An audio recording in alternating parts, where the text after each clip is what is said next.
নমস্কার বন্ধুরা, মৌসুমী kitchen and ব্লগে আপনাদের সবাইকে স্বাগত। আজ আমি পটল দিয়ে একটি দুর্দান্ত স্বাদের নাস্তা রেসিপি শেয়ার করব। পটল দিয়ে যে এত সুন্দর নাস্তা বানানো যায়, ভিডিওটি না দেখলে বুঝতেই পারবেন না। এই নাস্তা রেসিপিটি বানানোও যেমন সোজা আর খেতেও হয় ভীষণ টেস্টি। সন্ধ্যার চা বা কফির সাথে পুরোপুরি জমে যাবে। তার জন্য দেখুন আমি এখানে কিছু পটল নিয়ে নিয়েছি। পটলগুলোর প্রথমে ছুরির সাহায্যে গায়ে যে পাতলা আঁশটা আছে সেই আঁশটা তুলে নিচ্ছি। আমি এখানে 5 থেকে 6টা পটল নিয়ে নিয়েছি। আপনারা পটলের পরিমাণটা কম বেশি করে নিতেই পারেন।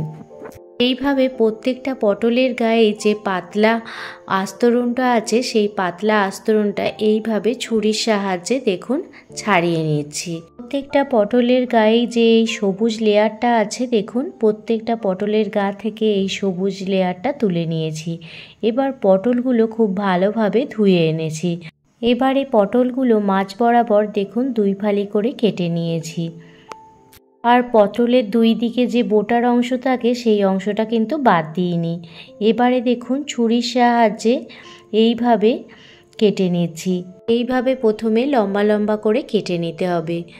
দেখুন এইভাবে লম্বা লম্বা কেটে নেওয়ার পর আবার আরেকভাবেও লম্বা লম্বা করে কেটে নিতে হবে। পুরোপুরি কেটে ফেলবো না, একটু বাদ দিয়ে রেখে রেখে কেটে নেব। দেখুন একটি পটল কাটা হয়ে গেছে। এইভাবে পটলগুলো কেটে নেব। আর মধ্যিখানে যে বীজটা আছে সেই বীজটা কাঁটা চামচে করে দেখুন বার করে নিচ্ছি। পটলটা যদি কচিও হয় তাহলেও এইভাবে চামচের পিছন দিক করে বীজগুলো সামান্য বার করে নেবেন। একটি পটল কাটা হয়ে গেছে। একই পদ্ধতিতে আরও একটি পটল আপনাদের কেটে দেখাচ্ছি।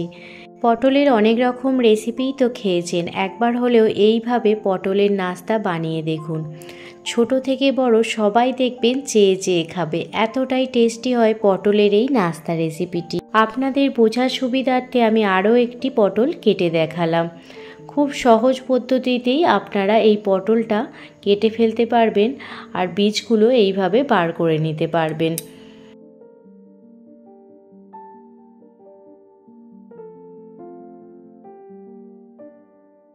দেখুন সমস্ত পটল কাটা হয়ে গেছে আর পটলের ভিতর থেকে বীজগুলোও বার করে নিয়েছি। আর এই বীজগুলো দিয়েও বড়া খেতে খুব সুন্দর লাগে, তাই বীজগুলো আমি কিন্তু ফেলবো না। এবার পটলের গায়েতে স্বাদ মতো লবণ মাখিয়ে নেব, যাতে পটলগুলো সামান্য নরম হয়ে যায়। পটলগুলো এইভাবে লবণ মাখিয়ে রাখলে যেমন নরমও হয়ে যায় আর সেমনি দেখবেন জল ছাড়তেও শুরু হয়ে যাবে। সামান্য পরিমাণ লবণ মাখিয়ে নিয়ে 5 থেকে 6 মিনিট মতো একটু রেখে দেব। সমস্ত পটলের গায়ে লবণ মাখানো হয়ে গেছে। এইবার এই পটলগুলোকে 5 থেকে 6 মিনিট এইভাবেই রেখে দিচ্ছি। অন্যদিকে দেখুন একটি মিক্সিং বোল নিয়ে নিয়েছি, তার মধ্যে দিয়ে দিচ্ছি 2 চামচ পরিমাণে বেসন। এবার দিয়ে দিচ্ছি ওই চামচের পরিমাণে 1 চামচ পরিমাণে কর্নফ্লাওয়ার। আপনারা এখানে কর্নফ্লাওয়ারের পরিবর্তে চাল গুঁড়োও ব্যবহার করতে পারেন। দিয়ে দিলাম 1 চামচ পরিমাণে হলুদ গুঁড়ো, 1 চামচ পরিমাণে ধনে জিরে গুঁড়ো আর দিয়ে দিলাম 1 চামচ পরিমাণে ম্যাগি মশলা। একটি ডিম দিয়ে দিচ্ছি। ডিমটা একটি বাটিতে ফাটিয়ে নিয়ে দিয়ে দিলাম। প্রথমে ডিমটা মিশ্রণটির সাথে চামচের সাহায্যে মিশিয়ে নিচ্ছি। কিছু সময় ডিমটা মিশিয়ে নেওয়ার পর অল্প অল্প পরিমাণে জল দিয়ে একটি স্মুথ ব্যাটার করে নেব। লবণটা কিন্তু আমি এখনও দিইনি, একদম শেষ পর্যায়ে লবণটা অ্যাড করে দেব। দেখুন অল্প অল্প পরিমাণে এবার জল দিয়ে একটি স্মুথ ব্যাটার বানিয়ে নেব। একেবারে বেশি জল দেবেন না, তাহলে কিন্তু ব্যাটারটি খুবই পাতলা হয়ে যাবে।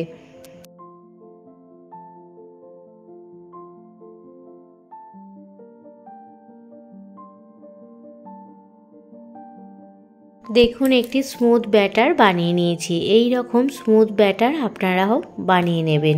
ব্যাটারটি খুব মোটাও হবে না আবার খুব পাতলাও হবে না। আর সাথে দিয়ে দিচ্ছি স্বাদ মতো লবণ আর একদম সামান্য পরিমাণ খাবার সোডা বা বেকিং সোডা। নাস্তাগুলো ভাজার আগে লবণ আর খাবার সোডাটা দিয়ে দেবেন, তার আগে কিন্তু দেওয়ার কোনো প্রয়োজন নেই। এইভাবেই আপনারা রেখে দেবেন, যখন নাস্তাগুলো ভাজবেন তখন লবণ আর খাবার সোডাটা অ্যাড করে দেবেন। এদিকে দেখুন পটলগুলোর মধ্যে অনেকটা পরিমাণ জল বের হয়ে গেছে। পটলগুলো একটি ডিশে তুলে নিচ্ছি।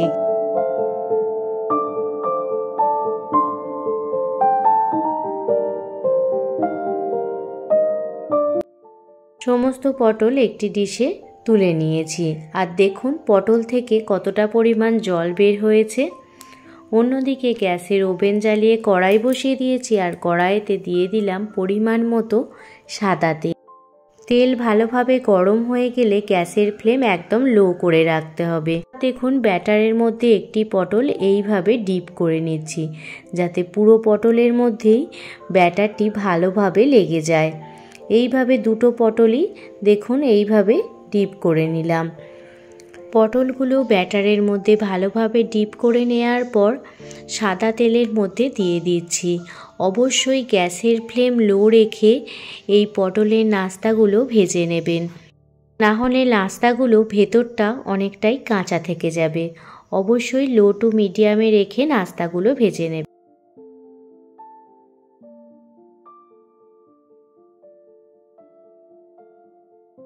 পটলের এক পিঠটা ভাজা হয়ে গেলে অপর পিঠটা উল্টে দিলাম। এই রকম উল্টে পাল্টে পটলগুলো ভালোভাবে ভেজে নেব। গরম গরম চা কিংবা কফি সবের সাথে এই নাস্তাটি খেতে অসাধারণ সুন্দর হয়। আপনারা বাচ্চাদের সসের সাথেও এই নাস্তাগুলি পরিবেশন করতে পারেন। সবাই দেখবেন চেয়ে চেয়ে খাবে, এতটাই টেস্টি হয় পটলের এই রেসিপিটি। দেখুন প্রথম ব্যাচের নাস্তাগুলো ভাজা হয়ে গেছে। প্রথম ব্যাচের নাস্তাগুলো একটি প্লেটে উঠিয়ে নিয়েছি। এই রকম গরম গরম পকোড়া ডাল ভাতের সাথেও কিন্তু দুর্দান্ত লাগে। এছাড়া চা কফির সাথে তো কোনো কথাই হবে না। প্রথম ব্যাচের পটলগুলো ভাজা হয়ে গেছে, এবার সেকেন্ড ব্যাচের পটলগুলো একই পদ্ধতিতে ভেজে নেব। অবশ্যই পটলগুলো লো টু মিডিয়াম আঁচ করেই ভেজে নেবেন। হাতে সময় রেখে পটলের নাস্তাগুলো ভেজে নেবেন, কারণ পটলের খোসাটা অনেকটাই মোটা হয়। তাই গ্যাসের ফ্লেম লো রেখে আপনারা যদি এই নাস্তাগুলো ভেজে নেন, তাহলে পটলগুলো খুব সুন্দরভাবে নরম হয়ে যাবে। একই পদ্ধতিতে পটলের সমস্ত নাস্তাগুলি দেখুন ভেজে নিয়েছি। এবার পটলের নাস্তাগুলি এক এক করে প্লেটে উঠিয়ে নেব। পটলের এই নাস্তাগুলো এতটাই টেস্টি হয়, একবার মুখে দিলেই একদমই মিলিয়ে যায়। দেখুন পটলের নাস্তাগুলো একটি প্লেটে সার্ভ করে দিয়েছি। আর কিছুটা পরিমাণ নাস্তা তো ভাজার সাথে সাথেই খাওয়া হয়ে গেছে। সেই জন্য বলছি আর দেরি না করে একবার হলেও পটলের এই নাস্তা রেসিপিটি বাড়িতে ট্রাই করুন। পটলের এই নাস্তা রেসিপিটি আমি টমেটো সসের সাথে পরিবেশন করেছি। আপনারা চাইলে বিভিন্ন রকম চাটনির সাথেও পরিবেশন করতে পারেন। যদি এই নাস্তা রেসিপিটি ভালো লেগে থাকে তাহলে প্লিজ একটি লাইক, কমেন্ট, শেয়ার এবং সাবস্ক্রাইব করবেন। সাথে একটি পারলে হাইপও করে দেবেন।